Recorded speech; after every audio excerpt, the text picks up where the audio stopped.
Jumping out swing, week 1, connection partnering. Jason and Sarah filling in for Ian and Charity. They'll be back for the rest of the month. This whole month we're hitting connection partnering from different angles, talking about different things. Tonight we talked a little bit about partnering in these ways. So the first thing we did is we just kind of had our partner and we're just shifting our weight. Back and forth, no pulse. Then we're kind of used to it, seeing if we can really get used to kind of that feeling, being able to change kind of like how fast we're doing it. Big thing is, I'm just here, this is static, I just want to move my body, shift my weight. Not like a little bit, not like, we're kind of this, but like, yes, we're here, yes, we're back. And then we did, well, and for followers, we got to practice listening with this arm, because when Jason's shifting his weight forward, I can feel that clearly on my back connection. But when he's shifting backward, we have to rely on my connection with my arm to tell me. I'm also waiting until I feel Jason's shift. I'm not trying to intuit when he starts moving and then just leap there myself. I'm letting everything just naturally connect. So I'm always going to be a little bit behind in the movement, and that's normal and correct.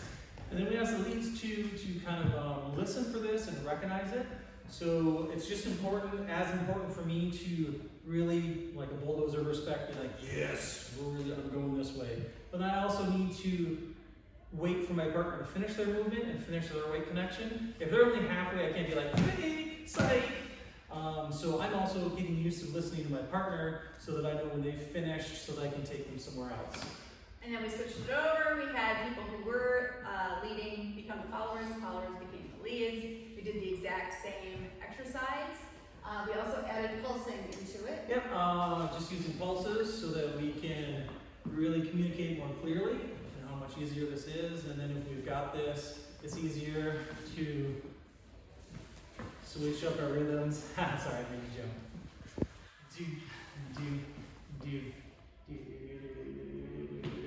Anyways, so we did that for a while. Yep. And then we moved on to, was it leading with our hips on the swing up? Yes, so we have this nice kind of like feeling when we move forward here, this nice connection. Coming back, and it's got a nice connection here, like there's heft to us, we have weight.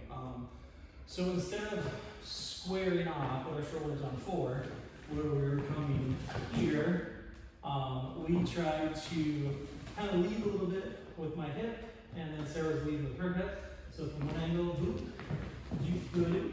So my hip is going back that way, Jason's hip is going that way. It's a stronger position if you have one hip in front of the other than if you're squared up. This isn't as strong of a position. Another angle real quick.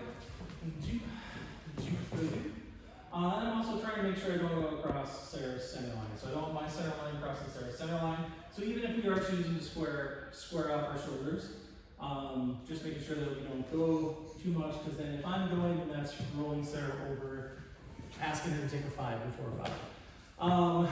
So then from there, we also talked a little bit about making sure that our triple steps are swung, so not so cha-cha-cha feeling, but making sure that we were like boom, boom, boom, boom, boom, as opposed to rock, step, triple step.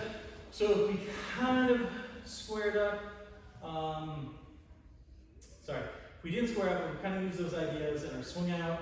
We have this nice boom, ba, boom, ba, do, ba, do, ba, and we have all this time to relax, as opposed to if we're squaring off and kind of fighting for connection and doing a straight triple, then it's do, ba, do, ba, and it's nothing wrong with it, but it's just a different way of doing it. So we really want to be like, how can we kind of use all of this? We did both to the same tempo song, kind of felt how much more time we had, a little bit how much easier it was to just kind of do our swing triples with that. And for followers, the swung triplet is a lifesaver, because the faster the tempo, the harder you swing that triple, the easier it's going to be for you. You're not spending your time doing this, you have some breaks in there to breathe. It feels really good for the leads on the swing out, because instead of having to be like boom, boom, ba, ba, da, I just have to be like boom, boom, boom, ba, da. It feels really nice. Same thing in the last triple. Instead of being like, I can be like, and it's kind of like an exhaling feeling. And then to make sure we kind of took that idea too, we've also kind of asking for the lead and follows. We were like, let's do the 5 on purpose. So it's not like followers like, oh, it's a swing out, I'm doing 5. Let it follow. But we're kind of leaving that so we can kind of enjoy all of that. And then we can open it up to do different things, however we want to do them. And actually, we did do that last exercise. We did. Secret surprise that we just had. Yeah. So just getting to intentionally leave the 5 or not, and not presuming it is. And the homework for my followers was to wait to be led for all the parts of the swing out.